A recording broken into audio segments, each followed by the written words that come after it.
Great. I will now hand the meeting over to Chair Boatwright. Good afternoon, everyone. I'm calling this public meeting to order at 4:37 p.m. in accordance with the Building Emissions Reduction and Disclosure Ordinance regulations adopted pursuant to the Building Emissions Reduction and Disclosure Ordinance, Boston City Code Ordinances, Section 7-2.2. The BERDO Review Board will hold a virtual public meeting at 4:30 p.m. on August 11th to review the following topics in regards to the reduction of greenhouse gases from building energy production and consumption so as to promote the public health and welfare of Boston residents. In accordance with the Commonwealth of Massachusetts Executive Order suspending certain provisions of the open meeting law, we are conducting this public meeting online. To ensure public access to the deliberations of the BERDO Review Board, the public may access this call through telephone and video conferencing. Members of the public will have an opportunity to provide public comment during the public hearing. We do not have a public hearing today, but typically that's how it would go. To do so, please raise your hand or type in the chat. So we'll go over that when we have public hearing. For the record, I am Jessica Boatwright, Chair of the Board, and I will now conduct a roll call of the board members. So board members, please say your name as they appear on the slide. Stephen Ellis. Hassan Faruqi. Reginald Stilbaum. All right, staff can now introduce themselves. Diana Vasquez, BERDO Review Board Manager. Hi, everyone. Claudia Diaz Martinez, Policy and Equity Advisor, Environment Department. Hi, Ziggy Chen, BERDO Review Board Assistant. Great, thank you. So here is the agenda for today's meeting. We're going to start with a vote for one pathway to building portfolio application. Then staff will report on proposed updates to BERDO regulations. And then afterwards, we will approve the meeting minutes from June 30th, our last meeting, and hear administrative updates before we adjourn the meeting. So moving into our first agenda item, which is a flexibility measures application from Harvard University. We will hear some information about the application and discuss prior to a vote. So I will hand it over to Diana. Awesome. Thank you, Chair Boatwright. I'll do a quick overview of Harvard University's building portfolio application. Next slide, Vicky. Great. So Harvard University submitted their building portfolio application via Pathway 2. As a reminder, as to why they are applying via Pathway 2, they have on-site campus district energy systems that use non-renewable or CO2 emitting fuels that are located in environmental justice populations. In total, Harvard University has 82 BERDO IDs in the neighborhoods of Fenway, Jamaica Plain, Allston, and Brighton. The applicant met all eligibility criteria, and the application was deemed complete by the BERDO staff.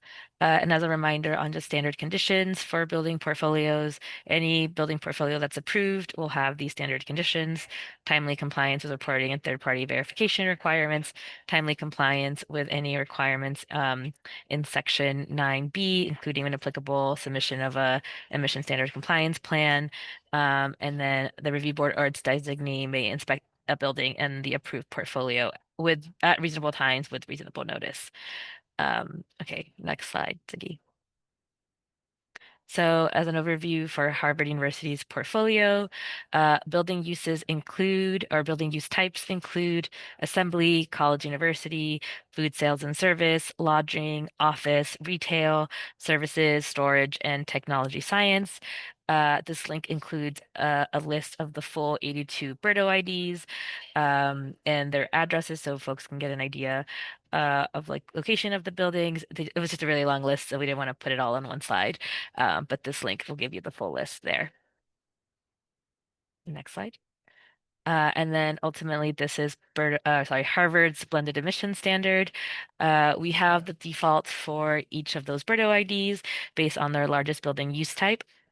And then the bottom row is their blended emission standard. So 9.7 for 2025 through 2029, then 5.1, 3.6, 2.4, 1.1, and then 0. Next slide. And because they do trigger the need for an emission standard compliance plan, they also submitted different maps for their buildings. So this is the environmental justice map for Alston. Harvard did submit based on location, so they'll have the same. This will also be the environmental justice map, but for the Longwood Medical Area, and then one more, I believe, for Jamaica Plain. And then next one is the asthma prevalence map for Alston. The same map for the Longwood Medical Area, and then the same map for Jamaica Plain. This is the respiratory hazard map for Alston. The next one for Longwood Medical Area, and then the last map for Jamaica Plain. And then lastly, the urban heat island intensity map, this one for Alston, Longwood Medical Area, and then finally their Jamaica Plain buildings. And then in terms of staff comments, we initially, when Harvard University submitted their application, staff deemed it incomplete. So we've worked with Harvard just to make sure that all of the information within their Energy Star portfolio manager was accurate and matched with our records. And since then, really worked with Harvard to modify and make sure that everything was working well. And gave some recommendations for bolstering their narrative. Since then, the submission, this is the third iteration, and this has been deemed complete by staff. It meets all eligibility criteria, and therefore, we think we have no recommendations at this time, but we do think it would be appropriate to approve, meeting since the application does meet all eligibility criteria and is complete. Thank you, Chair Boatwright. That's it for me. So, before we go into questions, I want to give an opportunity for any representatives of this application to introduce themselves for the record. If there's anybody here from Harvard, if you just want to unmute and say your name. English, Harvard University, Regulatory Affairs. Sorry, Chris, go ahead.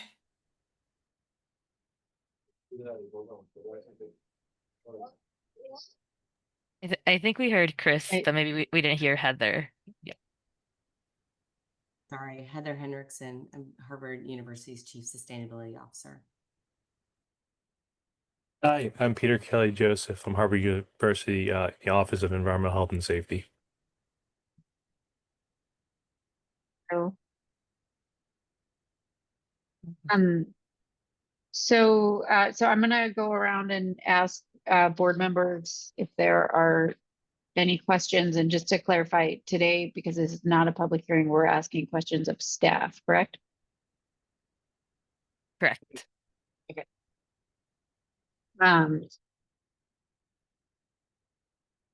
So I guess, well, I have a question and a comment before we start to go around. So my question is just because I know that we have also reviewed the portfolio of some Harvard medical properties, and so I just want to understand sort of from a regulatory standpoint, are there any additional packages of Harvard portfolios, or are these the two big chunks of property in the city of Boston? I can take that. This application includes everything for the President Fellows of Harvard. So if you could speak more to the other application that might have the Harvard name, but this is inclusive of Harvard's properties in Alston, the Longwood Medical Area, inclusive of Harvard Medical School, and properties that are in Jamaica Plain. Thank you. And then a comment maybe for board. I'd love to hear other folks' thoughts on this. I thought that the application was very comprehensive, and I thought that the environmental justice narrative had some really good information in it, but but I was looking for a little bit more about how the populations in the affected neighborhoods are sort of engaged in conversations um, about renovations that'll be done to buildings to help with, to achieve BERDO standards. And I thought that the EJ narrative was very, very thoughtful in terms of the actions that Harvard's taking in those communities, but I would have liked to see a little bit more related to engagement directly with those community members.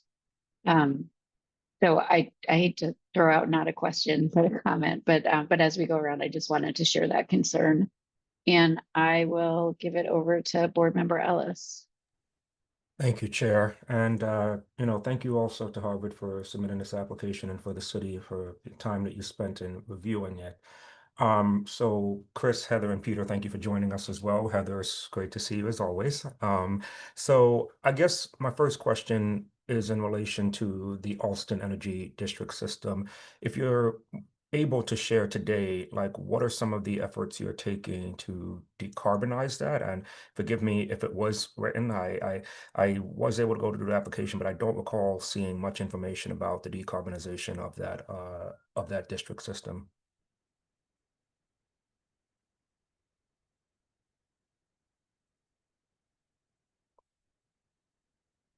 If anyone's speaking, they may be on mute. I'm happy to take that. Sorry, Stephen. Nice to see you too. Yeah, I know we did speak about, we're doing very extensive engineering studies at the moment, both on our buildings university-wide, as well as our district energy system. So we are actually looking very much at the district energy facility in Alston and how we could, it's already a low temperature hot water system. As I think you know, it also has a very large thermal capacity storage capacity, so we can make energy when it is very clean on the grid and easy, and then store it and use it when, of course, the grid's at high capacity. So it's a really efficient system, but it is run on natural gas, and so we are looking absolutely through engineering studies right now about that pathway. And that's exactly what we plan to put in our plan that we know is due in due course. Sounds great. The next question is regarding the equitable emissions. Can we go back to that slide for a second? Staff. I said equitable emissions. Please forgive me. I'm coming off of vacation, and so I'm using the wrong terms. But the timeline slide. I figured Ziggy might know what I'm referring to. Sorry, Stephen, which one? The timeline. Blended emission standards. Oh, gotcha. All right. No problem. Oh, can I go? Thank you. So just taking a look at this, just wanted to make sure from Harvard's perspective, is this a viable timeline? I do recognize that your institution is placed between two different ordinances, building ordinances. And so I'm just wondering from your perspective, having seen this, do you believe that Harvard will be able to meet at least the 2025 deadlines that have been set for you all thus far? Yes, if this number in the blue, Ziggy, that is what's required, correct? Correct. Yeah. But it's more so like, do you foresee any troubles in not being able to achieve the standards that are listed here before you? Yeah, so first I would just say we've already met actually the 2025 requirements. Okay, understood. Okay. And that's actually that's a good segue into, Yeah. I think because we we're already on our second climate goal, fossil fuel free by 2050, which we set at the beginning of 2018. There was, very extensive energy efficiency and heat recovery done and continues to be done on campus for, as every project comes up, we're not missing opportunities.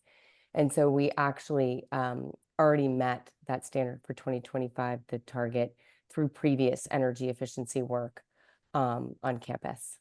Great. All right.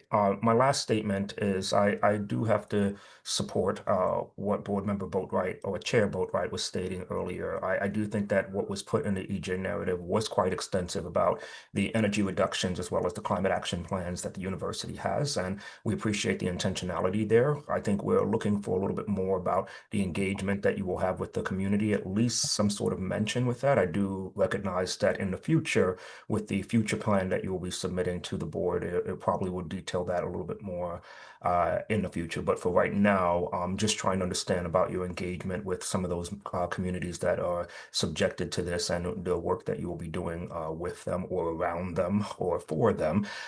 So I will stop there and thank you again, Heather, for answering my questions. I turn it back over to you, Chair Boatwright. Thank you. Board Member Faruqi. Great. Thank you, Madam Chair, and thank you all from Harvard for all the work that's gone into this. My first set of questions is, I know in your institutional master plan update, this is for the 2025 through 35 update, you mentioned you'll be conducting a university-wide climate vulnerability study and then also a tree canopy analysis. And I was curious if those have been completed and if they're at a point where we can see them as a public.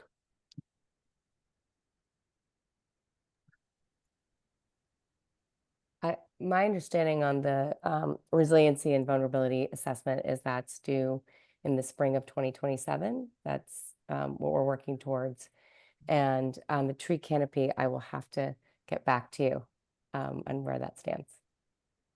Okay, got it. Thanks. You're welcome. In terms of the on the energy side, I know you mentioned in the application you're considering things, a wide array of opportunities to decarbonize, obviously, as I'm sure we'd expect. Are you evaluating as a part of this opportunities for geothermal and for virtual power plants as well? Yes, so I think most things on the technology front are on the table, including absolutely looking at deep geothermal wherever we have land and capacity. And then I would also say that we actually have just in the last quarter, a little over, I guess it's half the year now, gosh, at the end of 2024, we actually did a virtual power purchasing agreement with not only Harvard, but Mass General Brigham and MIT and a lot of nonprofits through Power Options. And so that is 100 megawatts of brand new renewable electricity, solar and wind that does cover 100% of Harvard's electricity load already today. The solar project is up and running and the wind project will be up and running. So 100% will be done by 2026. Excellent. Great. Thanks for sharing that. Yeah. In terms of your buildings in the Longwood medical area, are any of them purchasing electricity from the medical area total energy plant? At least the buildings in this portfolio, I should say. I know there are Harvard affiliate hospitals that are purchasing, but yeah. Those buildings from Harvard Medical School and School of Public Health that are on the Longwood campus are connected to the MATEP system. Okay, great. Thanks. And then my next set of questions is in terms of some of the work you anticipate doing on renovations, to meet these compliance goals. Can you speak a little bit about any practices that you currently have in terms of women and minority-owned business enterprises that you may be working with, local contractors, as well as if you have any statistics in terms of the Boston residents job policy, Boston residents or diversity statistics for the workers you're hiring? Great question. Thank you for that. Don't have a specific policy that we can provide, but I can say that we are in compliance with all of our federal, state, local contracting policies and regulations for all of our capital improvement projects. Okay, great. Thanks. In terms of, so I didn't see that Harvard was in the city's resident job policy dashboard, but I don't know if maybe that's a city issue. Is it typically your practice to hire these workers directly to work for the Harvard Corporation, or do you then subcontract that out to other folks who might be listed in that portal? Our work is generally subcontracted out to a GC, and then there are subs that are also hired by the GC to do the work. Got it. Okay, that makes sense. Yeah, thanks. Okay, and then I will end by reiterating the remarks that Chair Boatwright and Board Member Ellis made as well. So maybe it'll be appropriate to call for a hearing at the appropriate time. But for now, Madam Chair, I'll yield back to you. And thank you for all the answers to the questions. Thank you. I want to recognize that Board Member Lattimore has joined us, but while she is getting up to speed, I'll come back to you. I'll go to Board Member Stovall first, and then we'll come back to you for questions. So Board Member Stovall. Hi, thank you. I just wanted to ask a quick question on the, you said you referred the work out to a GC. Does the GC go into your alignment as far as hiring practices for minority women, or is it you let them make up the rules as they go along? How does that work? And another thing I just wanted to state before we go any further, I'm one of these people who are part of the community, and I've always worked with the community. And I just hope that you guys take to heart that it's very important to let the community know what you're doing as you're doing it. Because if something goes wrong, they always remember the bad stuff. They don't remember all the good stuff you bring to the table. So please include them in some of the decision-making processes. Even if it's just something small, at least bring them alongside of you. Absolutely. We take community engagement very seriously, and it is built into the fabric of all the work that we do. So understand your point and support it. Okay, what about the contractors? How is that taken care of? We bid out all of our projects. So we take in bids and then select contractors based on bidded work. Okay, so you select them based on bidded work, but do you take in mind that they may hire men, women, women, minority women and minorities? Do you have that as part of your bidding process? I don't have a policy I can share on that. Okay, all right. All right, thank you.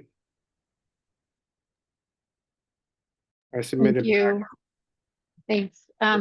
Board Member Lattimore. Yeah, good afternoon. Apologies for being late. I just simply lost track of time. And so I'm sorry, some of my questions may be repetitive. I apologize. I definitely appreciate the comments made by my fellow board members related to MBE utilization, which is, a key issue for many of us on this review board in terms of hiring practices, and also had a question related to community engagement, because that was definitely, those are the two questions that I'm typically asking of all proponents coming before the review board. And in particular, looking at your EJ plan, I didn't really hear or read much that had to do with community engagement, meaning folks who are, just simple residents. I read about the, that your roadmap to fossil-free fuel by 2050 would include the critical external partners. I'm looking at my notes that I wrote from from reading your application, that Harvard's going to engage in the planning effort, but I did not see much mention of, engagement of, for example, people who are just regular low mod income residents who live in the area around your the properties that you own. And so wondered, about if you could give examples of how you've engaged residents in the past in these type of activities. Sure, great question. So 95% of our building portfolio is in an EJ community. every development project that Harvard undertakes, we build in a pretty robust community engagement process. You know, screening forms sent to the community during the MEBA process is one example. Another is our Alston IMP task force, the Alston Multimodal Project Task Force. Is another good example of just our engagement. Our IMP, we had probably more than a dozen community meetings just developing the IMP language, which includes an entire chapter on sustainability. Also important to note, about 200 acres of land that Harvard owns within Alston is currently vacant of people. So we have sort of this great opportunity to not only address EJ concerns now, but plan for and develop for the people that will live and work in Beacon Park Yard in the future as we build it out. So we're at a great opportunity point. Thank you for that. Have you engaged? I'm sorry. Have you engaged, you know, any of the BHA tenants or other properties that are, you know, subsidized developments in any of that work that you just mentioned? And if so, how? Absolutely. We even host our meetings at the BHA properties, our public meetings. So we're definitely engaging with the folks on the ground. I think you know, between community advocacy groups, between just regular residents, between civic associations, elected officials, we take that to heart and put that as sort of the primary engagement that we do in any of our sort of development projects.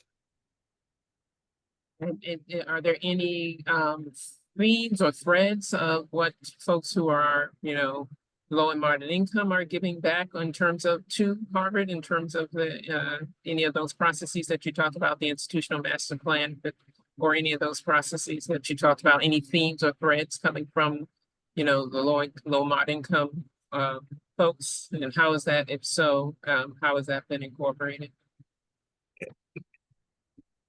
I think generally people look towards the opportunity that we have as sort of a large landowner in the neighborhood to improve the quality of life across the entire neighborhood, right?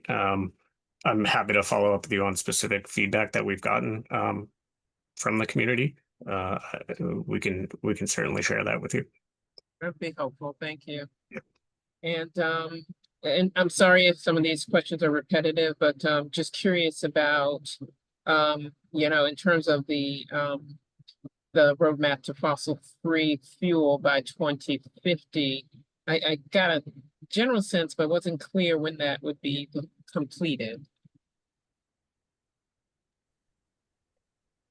I mean, hi, Gail. Heather Hendricks here, Harvard's Chief Sustainability Officer. I would just say that we are going to take this in stages. We've got a two-part strategy. The first is we're doing some very deep engineering studies, both on our district energy systems that we own and operate, as well as our buildings, to look at, you know, what are the prioritized opportunities where we can cut the emissions as quickly as possible. We also, while we're doing those studies and that work, we aren't missing opportunities. So whether it is a renovation or new construction or even deferred maintenance or equipment replacement, that's the time that we're acting and taking advantage of those opportunities to decarbonize our campus. You know, I'm happy to say more about some really exciting new projects that are in Alston in particular, new buildings that are being built with zero fossil fuels in them, low embodied carbon concrete and low embodied carbon to mass timber buildings, for instance, and that they are meeting standards well beyond the regulations. They're Living Building Challenge core certification targeting with many attributes. Yeah, no, that's helpful. I definitely appreciated the statement that Harvard has already met its 2026 goals. That was really impressive. I was just curious about when you would be completing your roadmap to fossil-free fuel by 2050. We're working on it in stages. I don't think anyone knows how they're going to get there by 2050 quite yet, but we're studying it so that we can make sure that we hit all of the BERDO targets. And then in terms of the plant in Alston, is that you know, decarbonization or retrofit or to that plant, which I understand is being considered, is that going to be part of the fossil-free fuel roadmap to fossil-free fuel by 2050 plan, or is that separate to look at that particular plan? That is in our fossil fuel free roadmap. Absolutely. Thank you. I don't have any other questions, Chair. Thank you. Thank you, Board Member Lattimore.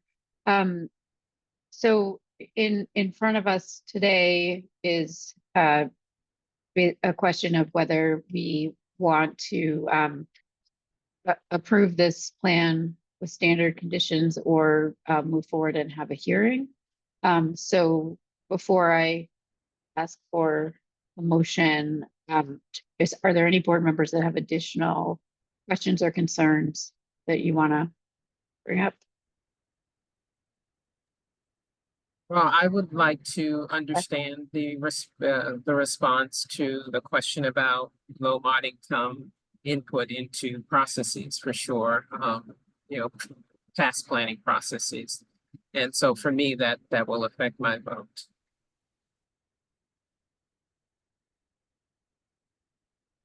Well, so, and I think the best way to address that is with a hearing. So is there a motion from the board for a hearing? So moved. Oh, sorry, Board Member Ellis. Yes, You have a point of order. Yes, I just want to have a point of order here, just to understand what are all the questions that we'll be asking Harvard University to address in their upcoming hearing, if that's the direction that we're heading in. I know that we have spoken about the wanting or needing to see a little bit more details with respect to the EJ narrative and what Board Member Lattimore just shared. So before jumping into a vote, I just wanted to make sure that we can get that clear so that they know what they would need to return with. Chair, if it's helpful, I can try to reiterate what I've heard so far, but then of course, other board members, please add if I missed anything.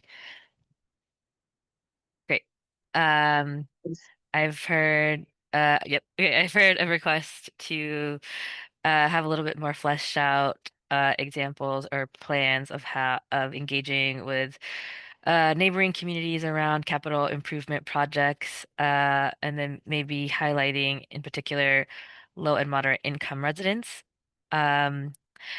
Understanding a little bit more around the Alston district campus district energy system and plans for decarbonization around that district energy system. And I believe that's what I've had so far, but please, other board members, feel free to add to that. Board Member Faruqi. Sure. I'm happy to respond to Board Member Ellis's inquiry. Just at a summary level, some of the things that I would be interested in are all the points that have been mentioned already, as well as more information about the planned use of women and minority-owned business enterprises in contractor and subcontractor roles. I fully appreciate that Harvard does not have a policy university-wide for use of those kinds of enterprises for all contracts, but certainly I'd be interested to know what plans can be developed, at least for renovations that pertain to BERDO compliance. We can follow up with additional detail because I am not asking for the, history of contractors that you've used going back all the hundreds of years that you've been around. So we'll figure out a way that can be asked. And then I know there were a few follow-ups, Heather, that you had mentioned about the tree canopy analysis, et cetera. So obviously we can get those. And I'm sure that we will have other questions as we hear from stakeholders. But those would be great things to hear from. And so appreciate that mention, Board Member. Board Member Lattimore. Thank you. And while I definitely, again, appreciate the work that Harvard is doing in terms of being ahead of or meeting the 2026 fuel neutral goals. I would be very interested in understanding, and also I understand that Harvard is taking advantage of every opportunity it can to decarbonize and retrofit its properties. I would be interested in a little bit more understanding of or clarity on when the roadmap to fossil-free fuel by 2050, like a little bit more clarity on timing for completion of that plan.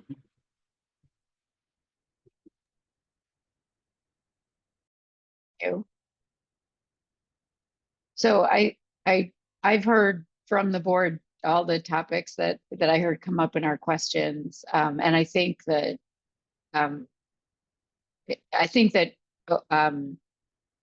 if we hold a hearing, we can sort of focus on those things, because I've also heard from the board that many of the components that are submitted were comprehensive and understandable. So I think we could very much focus on that. And I would ask staff to help us make sure we have a comprehensive list.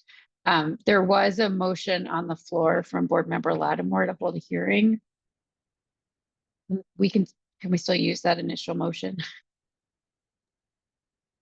That's a good question. I think given all of the new information and it looks like list of questions, it may be best practice to start a new motion with knowing that everything that was just listed would be requested in the hearing.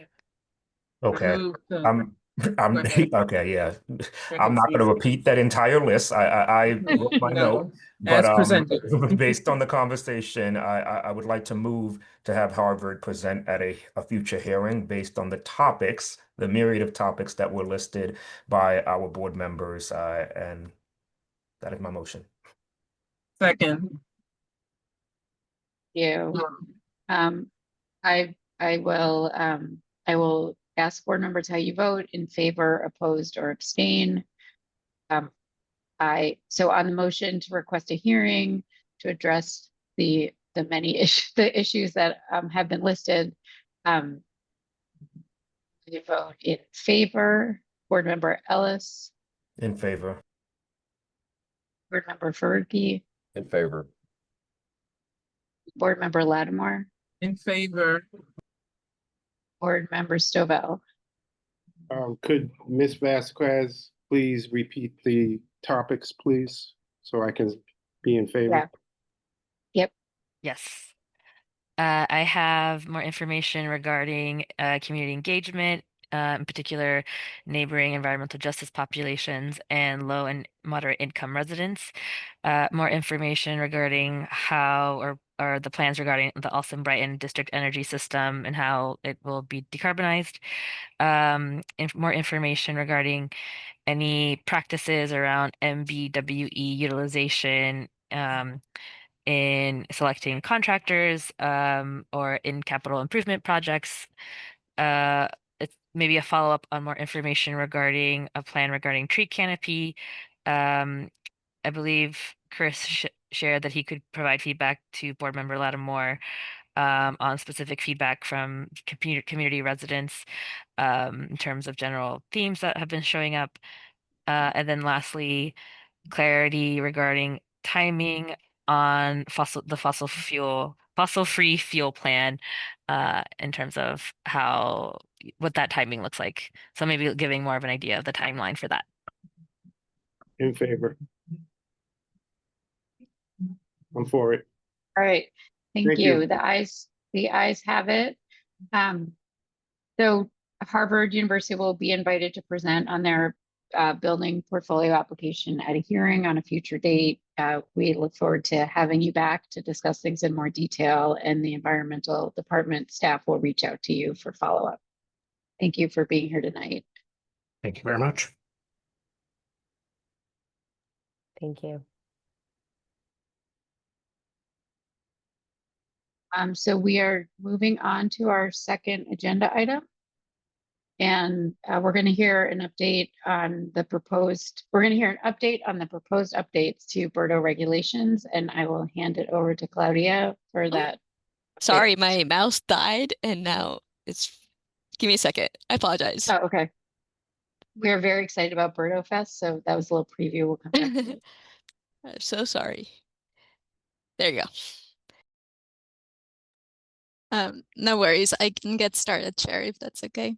Next slide, see.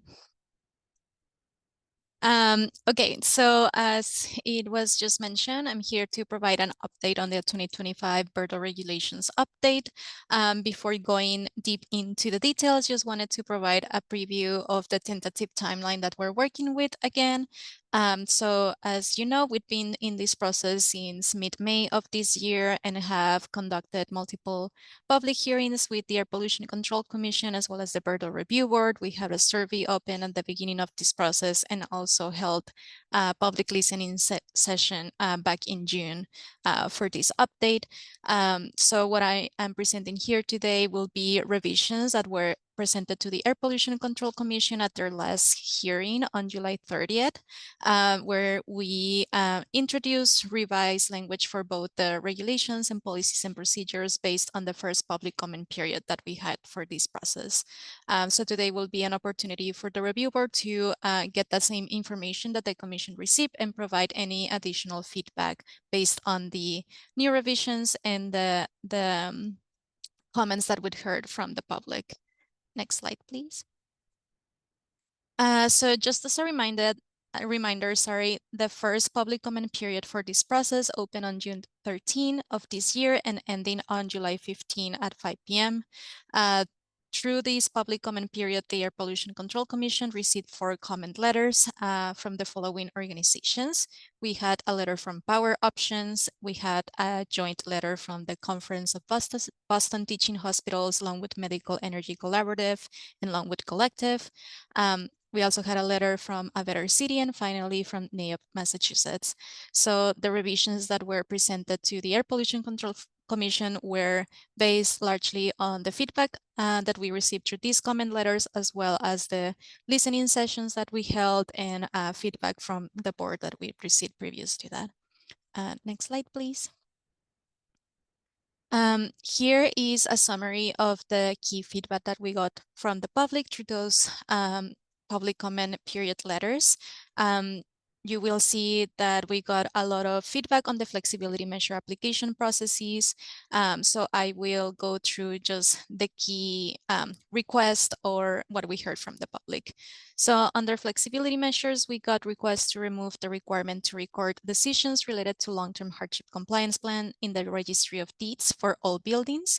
You may remember that we had proposed to leave this recording requirement for long-term hardship compliance plans, with the exception of affordable housing buildings and city buildings. So we heard requests to make that applicable to all buildings. We also got or heard support for the updated flexibility measure application deadlines with some clarifying questions. We heard support for language that allowed the addition of newly constructed buildings subject to net zero carbon zoning in building portfolios, both for portfolios with or without hardship compliance plans. And we also got requests to exempt solar systems from Mass Class 1 REC retirement requirements, including those that are located outside of the city of Boston in light of proposed changes in Governor Healy's energy affordability bill. Under third-party verification, we heard support for the updated verification requirements, which, as you may remember, just proposed streamlining those third-party verification requirements for everyone's first emissions compliance year. And finally, on other BERDO procedures, I want to highlight we got requests for opportunities to provide public feedback in the case that the Environment Department would ever need to identify an alternative platform to Energy Star Portfolio Manager for purposes of reporting, or alternative data sources to the US EPA Environmental Justice mapping tool that we use for our own BERDO EJ map. We also got requests to delay the May 15 annual reporting deadline due to the updated date of publication of annual emissions factors. As you may remember, we proposed to move the publication of annual grid emissions factors from April 1st to April 15. We also heard requests to delay the update of projected grid emissions factors until 2030. These are the projections for the grid that building owners can use for planning purposes. We also got a request to allow existing owners to be able to request a notice of compliance status from for their buildings from the Environment Department. You may remember we proposed to make this available for any BERDO building at point of sale as a way to substitute the function that the recording of flexibility measure decisions under the registry of deed was doing, and we just got a request to make that available to any building owner at any point and not only at point of sale. And finally, we just got other clarifying questions on language related to reporting extensions and other procedures. Next slide, please. So I will now walk through all of the revisions that you would be able to see in the red line language for the draft regulations, as well as clarifications for topics in which changes were not made. And just before going in through all of these sections, you will also be able to see any fixes for like typos and syntax of other types of minor improvements in the language that I'm not highlighting here, but just as an FYI that you will also find that type of redlining in the language. Okay, so again, on the draft regulations, the first key change that you will see is on section 3 under definitions, where we simply added a definition for policies and procedures. Section 4, which refers to the reporting process.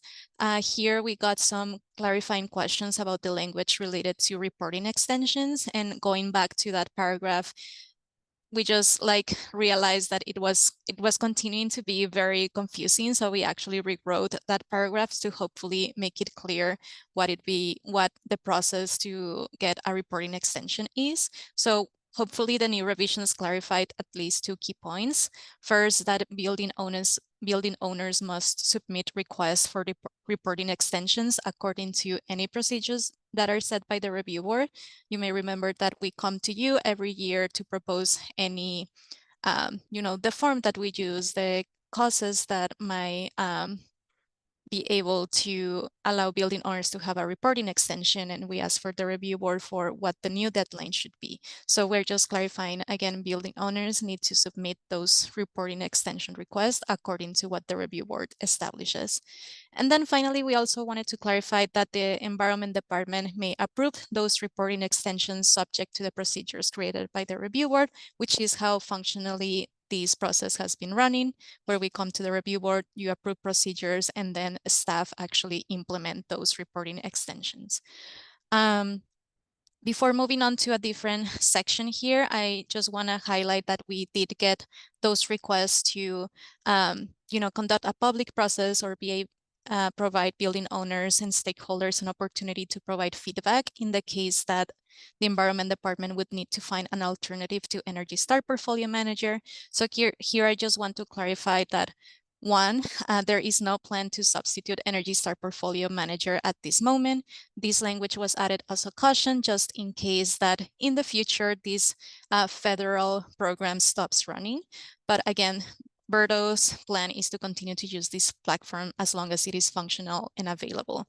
In the event that Energy Star Portfolio Manager does become unavailable, then the BERDO team is of course committed to provide opportunities for building owners and stakeholders to provide feedback and collaborate in the design or selection of any alternative reporting platform. Moving on to section 8 on emissions factors, you will not see any significant changes here, except that we changed slightly the language to clarify that the deadline for the Environment Department to publish annual emissions factors would be no later than April 15 instead of by April 15. Here you may remember I mentioned that we got requests to delay reporting due to this extension of the publication of annual grid emissions factors. So here I also want to provide some clarifications for the board and the public. First is that the May 15 deadline, as you may know, is established by the BERDO Ordinance, and it cannot be changed by regulations in any way. So we cannot change that May 15 deadline. And then we recognize that this change to publish annual grid emissions factors by April 15 is a change for building owners, but we believe that would actually enable the BERDO team to have the certainty that any annual emissions factors that are published by that date are actually finalized numbers. and that they will not need to be updated following the review of any emissions factors that are submitted by district energy systems, which, as you may remember, district energy systems like Vicinity and MATEP need to submit their own annual emissions factors by April 1st. And we do need to review those submissions, and some of that data is then used to actually calculate the annual grid emissions factors. So if we were to keep the April 1st deadline for both district energy systems and the environment department, we may be in a position where we need to publish interim numbers that then would change, and we believe that might actually create more confusion.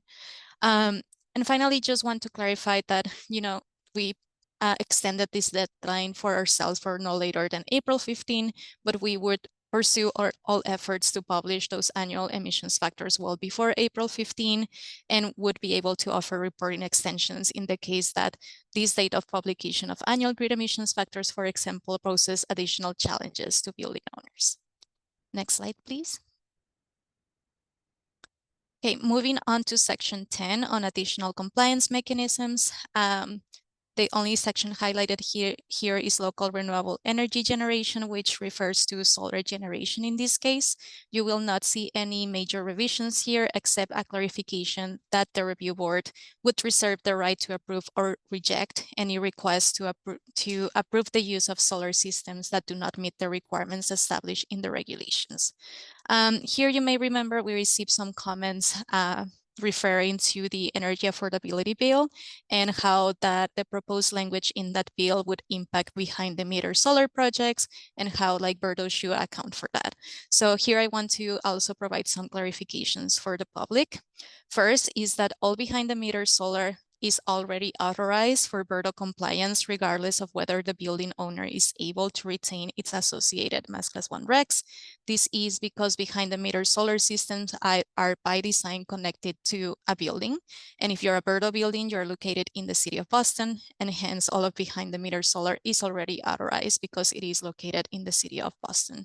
What the proposed exemption language that we introduce on the first round does is that it enables the review board to grandfather solar systems that are located outside of the city of Boston and that were meant to start operations before 2024, yet face extenuating circumstances to begin those operations on time. So it's simply making the review board able to authorize those solar systems to still be used if they face those extenuating circumstances, even if they're located outside of Boston and ended up starting operations, say, 2025. And then, of course, we appreciate the comments related to the energy affordability bill, but at the moment, that is still a bill. It is not a law that has been passed. So the BERDO team will, of course, continue to follow the progress of this bill and continue to assess if any changes are needed in the case that that act is ultimately passed by the state. Moving on to section 11 on building portfolios. Here we first got confusion and clarification on whether buildings that are subject to net zero carbon zoning are allowed to be in building portfolios. The language that already exists in the regulations already allows those types of buildings to be included in building portfolios, but just to add extra clarity, we did add additional language to make that clear. So any building in a proposed building portfolio, including newly constructed buildings that are required to meet a more stringent or net zero emission standards prior to 2050, set through zoning requirements, must meet their building specific emission standard every year. So here we also got some confusion about the interactions between net zero carbon zoning and BERDO. So also want to provide some clarifications here. First is that the BERDO ordinance already establishes that any emission standards that are set through net zero carbon zoning are considered binding, and they supersede any less stringent emission standards that are set by BERDO, meaning that BERDO and even the BERDO reviewer cannot change the emission standards that are set through zoning, even through flexibility measures. So even though net zero carbon zonings can be added to a building portfolio in BERDO, that net zero carbon building, because it will be much more efficient, had lower emissions, it will help that building owner achieve that portfolio level emissions compliance. but the individual net zero carbon building still needs to meet the emission standard that was set through zoning, separately and individually.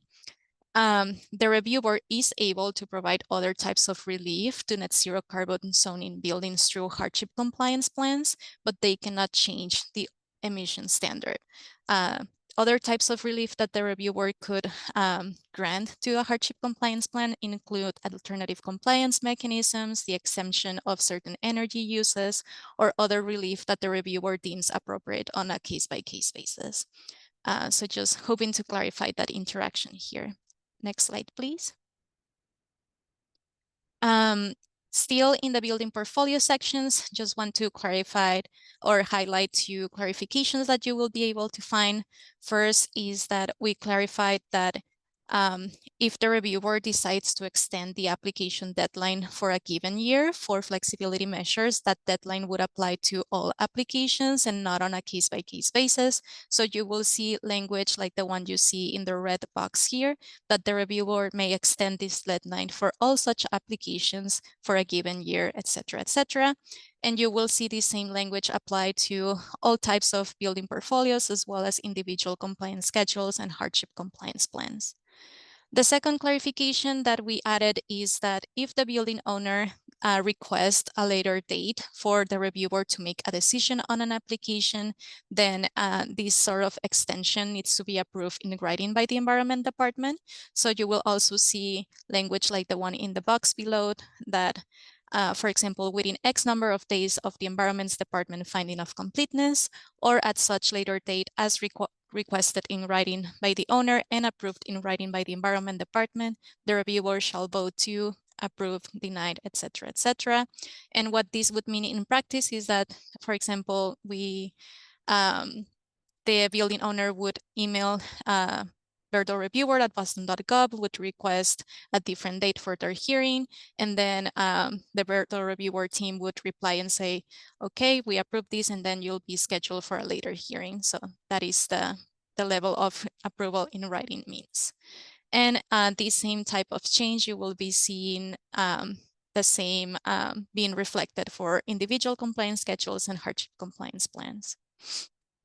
Moving on to section 13 on hardship compliance plans, we did remove the requirement to record decisions related to long-term hardship compliance plans for all buildings, and this applies to any sort of approval, modifications, or terminations. And you will also see some red line language on the section related to applications for short-term hardship compliance plans that are after the applicable deadline for a given year. Sorry, I'm seeing a message in the chat. But there's a question about whether the slides are, there was a question about whether the slides are in the same place that you are. Yes. So we are in the correct slide. So yeah, you will see just some clarification on the process to apply for a short-term hardship compliance plans after a specific deadline for a year. And then finally on section 15, which is related to disclosure of records and information, we added that language to enable owners to request a notice of compliance status for their building at any point, and not only at the point of sale as it was proposed in previous versions. Next slide, please. Okay, so those were all the revisions you will see in the BERDO regulations language. And now I'll just walk you through the quick revisions you would find in policies and procedures. So first you will see in the section 1, which is the introduction to policies and procedures, we just clarified the language regarding any the process to update policies and procedures. So we clarified that the Environment Department may recommend updates to policies and procedures to the review board, and that the review board shall have the discretion to adopt any updates to policies and procedures. And then finally on section 5, which is related to calculation of building emissions, you will just see some clarifying language with no substantive changes to that section. Finally, on Appendix B, projected grid emissions factor, I mentioned before that we got requests to delay the update of these projections. You will see that there were no changes made to that appendix, and I just want to provide clarifications as well of why that is. We do recognize that changing projected grid emissions factors represents a change for building owners that had been planning for BERDO compliance. But I want to clarify that these changes are already aligned with the pre-established review and update process that was already set by policies and procedures, which require us to review projected grid emissions factors at least every 5 years and before the 2030 compliance period. Given that the initial projected grid emissions factors were developed in 2021, updating these emissions factors for 2027 onwards is actually aligned with that update schedule that was already part of policies and procedures. We also believe that actually updating these projected grid emissions factors will provide more certainty for building owners because it would enable them to estimate their electricity emissions more accurately as soon as possible and also closer to the actual electricity emissions that they should expect to see year to year with the annual grid emissions factors that need to be calculated by the Environment Department. Next slide, please. Okay, those were all the revisions and clarifications for both the regulations and policies and procedures. This same content I just presented was introduced to the Air Pollution Control Commission on July 30th, and the Commission decided to open a second public comment period on this revised language. And the second public comment period will be open from August 1st to September 2nd of this year at 5 p.m. And as it has been the case with all of these regulations processes is based on any feedback that we get during the second public comment period, our team will work to analyze those public comments and make any revisions to the draft language as needed. And then that revised language would be presented to the Commission again on September 17, 2025. And I believe that's all from my side, but happy to answer any questions from the board. Thank you. I will go around and ask each board member if they have any questions or comments. First, I just want to say it's very exciting to be a part of this board because we are implementing something that is new and really important for the city. And I appreciate that now that the wheels are turning, there's a number of ways that we can fine tune the process. And I know this is a lot of work on the staff's part. So I just want to thank you and recognize that. I had two questions. One is you shared in the very beginning sort of a summary of public comment, and it would be helpful to know if there was any, there's any public comment that sort of came through a number of times that you feel like we are not in a position to respond to, or that it doesn't make sense to respond to in terms of running the program efficiently? I would say that I mentioned all of the key public comments that we received, and like most of those were brought up by more than one organization in most cases. And I think there's some comments that we explain why we didn't implement these changes that were suggested. We actually have like a very detailed response to public comment document that is available on the BERDO regulations website, where we respond to each request and why we did the change or weren't able to. And today I was like able to explain why we didn't make any changes that were requested. Thank you. And thanks for your thoroughness. My other question is, in the case where a building owner is subject both to BERDO and to a net zero zoning requirement that exceeds BERDO requirements, my assumption is that there's not a streamlined reporting for that building owner. They're still sort of reporting separately on the standards, or is there a way that they can give all their information to the city in one package? Yeah, that's a great question. So actually, once a net zero carbon building receives its certificate of occupancy, once they have a whole year of data, that's when they will start reporting to BERDO. So they will actually demonstrate that they are operating as net zero, or the alternative emission standard that net zero carbon zoning set for them through BERDO. So all the reporting to demonstrate compliance with net zero carbon zoning once a building becomes operational actually happens through BERDO. So there's not a separate net zero carbon zoning reporting process. Thank you. Board Member Ellis, do you have any questions?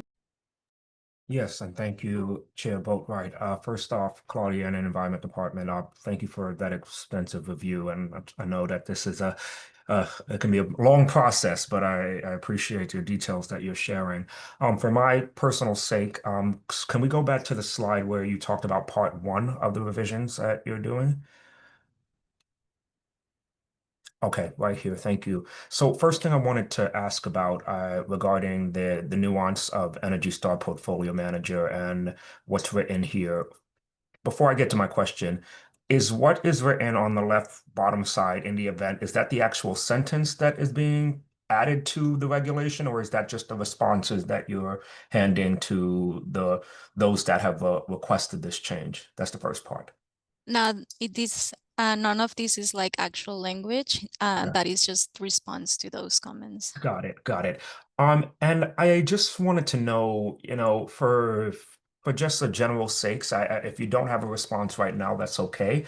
But what would this multiple opportunities for feedback and collaboration look like? Like, how would this be convened, so to speak?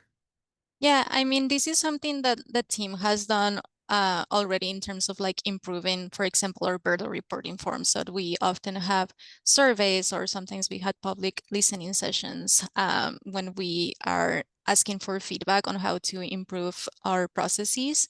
Again, this is not like a process that is in existence because there is no plan to stop using Energy Star Portfolio Manager. The regulations only included language that the Environment Department would be able to find an alternative to that platform if that became needed. But again, there's no plan right now to switch from Energy Star Portfolio Manager. This continues to be the main software used across the country for benchmarking purposes. It's sort of like, I mean, the business standard for this. So Right. definitely not something we had planned. It's just a precaution in case it's necessary. Okay, and thank you for saying that. I don't think you're saying anything that is foreign with the existing building performance standards. I am generally curious, and you don't need to respond to this part, but I am generally curious about, what the building performance community, meaning those that are at municipal levels, are considering as alternatives. And so I hope, if you're all part of some kind of committee or working group or whatever you may want to call it, that it is being discussed so that it's not something that just goes like there's a shut off switch and then we're all running around trying to figure out how do we get back to completing and operating as necessary. So thank you for your response on that part. My next question is on part two. Can we go to the next slide, please? All right, and so just out of curiosity and more so for the public's knowledge as well as my own, if you stated very clearly, the energy affordability bill is not a law. Now, should it become a law, would we go back through another, draft regulation revision process? I just wanted to get clarification on that. I don't think I could tell you yes or not because again, there's certain bill language that is like not even clear at this point what they mean or how like there would be new requirements for behind the meter solar system, but there's a lot of clarity on the details of that, and any bill that is passed likely will go through many changes. So I cannot tell you, oh, yeah, definitely that bill would trigger a need for BERDO to change any requirements on solar. I think it's just something that we will continue to follow and assess if it is needed, but I cannot tell you, oh yeah, definitely we would open another regulations process because of these. Got it. Now, my next question is also related to the question that Board Boatwright I'm sorry, Chair Boatwright asked as well about the net zero zoning.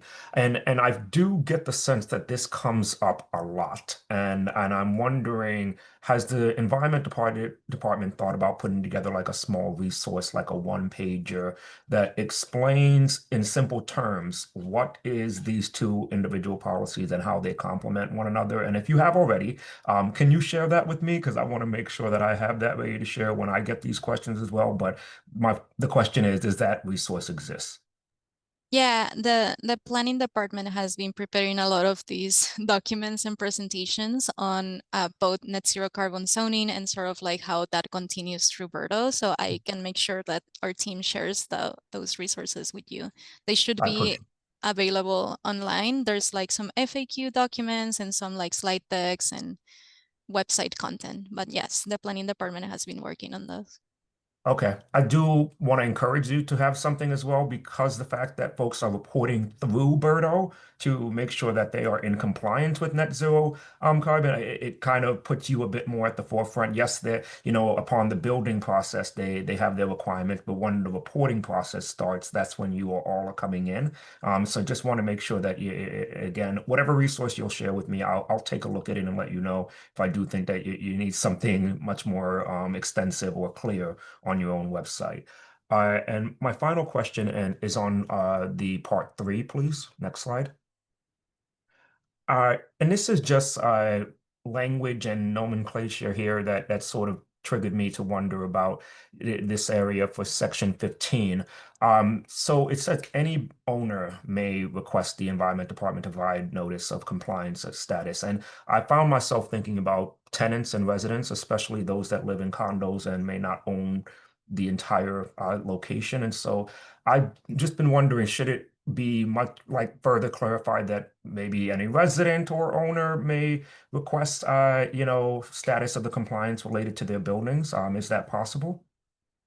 Well, that is already possible through annual disclosure and the BERDO emissions calculator. Like both of those resources are available to the public, so anyone can go and find a BERDO building on Right. annual disclosure on that. I think what this process is trying to do is just provide a channel for building owners that need any sort of like official letter about their compliance with regards to BERDO to be able to ask that for the Environment Department. But the compliance status of buildings is already public through the BERDO emissions calculator and annual disclosure. So this is not, I think, a channel that would be appropriate for a tenant or just a random person that wants to know about a building.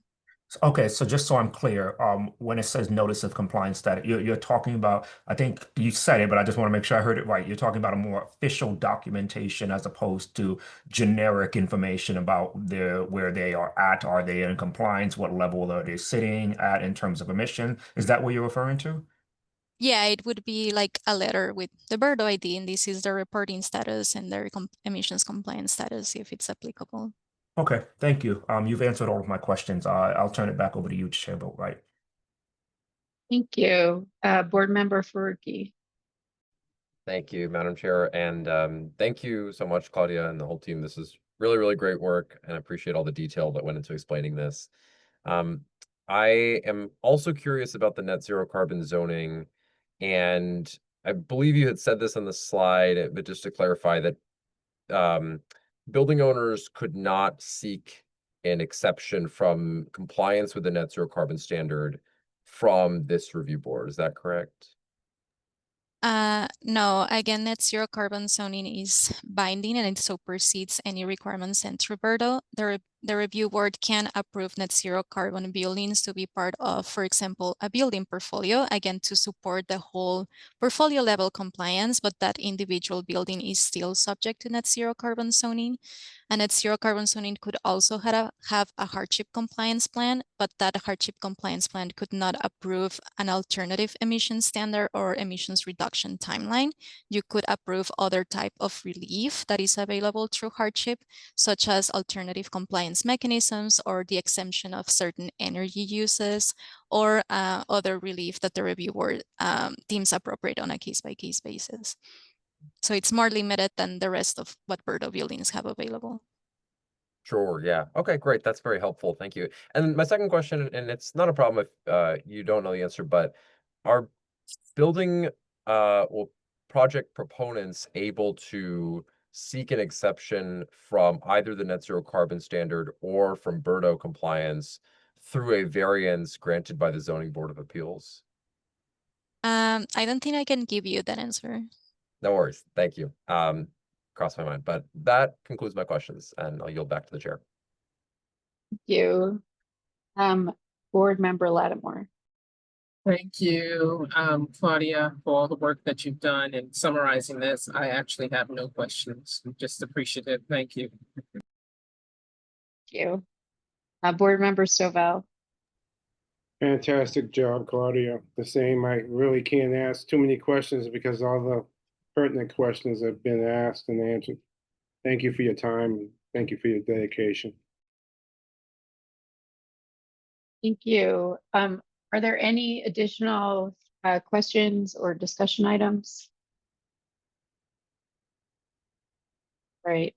Well, thank you so much. This has been really helpful, and I know that there's one more comment period open, so we will stay tuned, and hopefully folks who are here will also, who are not on the board, will also take a look at the website and public comment period.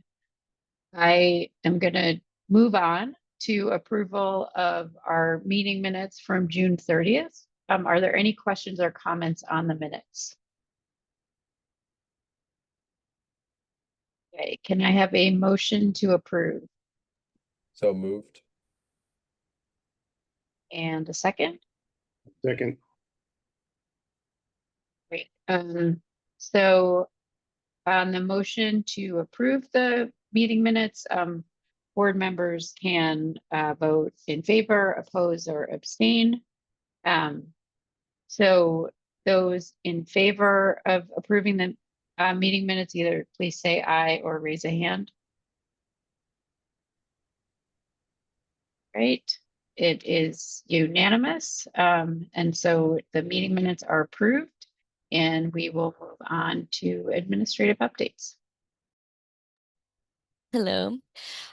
So for administrative updates, the first one is the BERDO team has received one new application for hardship compliance plans and one resubmission, and we're checking those for completeness at this point. We have also received one resubmission for a building portfolio that we're checking for completeness at this point as well. And also a reminder that the reporting extension deadline is on August 15th, and the BERDO reporting team will give an update on reporting compliance in the next review board meeting. Also, as an update on the Equitable Emission Investment Fund, that is moving along. The applications have been shared with review board members on last Friday, and we plan to discuss them during the September meeting. And also, the city has recently opened the nomination process for Rashida Boyd's vacant seat on the review board. As a reminder, their seat is open to nominations only from qualified CPOs, and the BERDO team held two information sessions last week to inform potential nominees about serving on the board, and the nomination period is open from August 4th to August 25th. Also, I want to give some more information about BERDO Fest. As a reminder, I talked about this in the last review board meeting, but BERDO Fest will connect building owners with different experts in decarbonization. This is a free event, and that will be on Thursday, October 23rd from 12 to 6 p.m. at Arts for Humanity in South Boston. And then more information can be found on the boston.gov /BERDO/fest website. So excited for review board members to come. And then just a reminder, the next review board meeting is scheduled for August 25th. And that's all for me. Thank you very much. Board Member Ellis. Yes, thank you. And thank you, Ziggy, for the updates there. I just wanted to maybe, I don't know if it's a reminder, but it's just an encouragement again, that in the September meetings that Aiden present on the status of the buildings, particularly their compliance status as well as their reporting status. So I just wanted to put that out there. If it's too much, because I know that the Equitable Emissions Investment Fund can take a little bit of time, just wanted to put that out there to make sure that that gets presented to the public.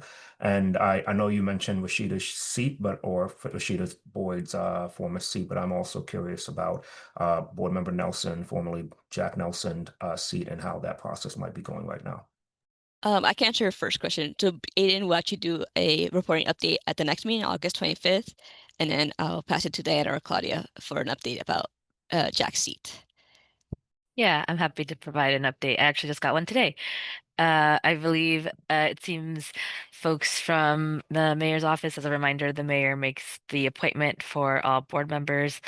They plan to do screening interviews, I believe, in the next couple of weeks. I think realistically that probably means by the end of next week they'll probably start reaching out to folks to gauge if they're still interested. It's been a couple months since, they nominated, since nominations were submitted. So it is moving along as my update from today, per my update today. Thank you. You. Do you have any other comments? Okay, Board Member Lattimore. Thank you. Just in terms of the Equitable Emission Fund applications, if we have questions on those applications, should we send them to you, Deanna, Ziggy? Who do we, or how should we process any questions we have on those applications? Yeah, that's a great question. I'm happy to jump in. Sorry, Ziggy, if you were gonna unmute yourself. Yeah, happy to jump in. Yes, please feel free to email me and Ziggy. If you'd like, you could also email the BERDO review board at boston.gov email that just pings multiple of us. But Ziggy and I are definitely the right people to ask. If if it seems like a question that needs maybe more elaboration from the applicants, we can try to reach out to the applicant directly. Thank you. Thank you. I did see one other raised hand, but I think it went. Does anyone else have? Okay, I think it's probably about the other vacant seat. So the next review board meeting is scheduled for August 25th. I will not be here for that meeting. So we'll have an acting chair that day, hopefully. With that, I think we're ready to move to an adjournment. I haven't made any motions today. I will make a motion to adjourn. Is there a second? A second. Okay. Board Member Stovall is the second. And then just like we did on the last one, on the motion to adjourn the meeting, board members in favor say aye or raise a hand. Great, thank you. So the ayes have it, the motion passes. The meeting is adjourned at 5:58 p.m. Thank you so much, and look forward to some really interesting conversations in the coming weeks. Bye-bye. Thank you, Thank everyone. you. Thank you. Bye. Have a good night.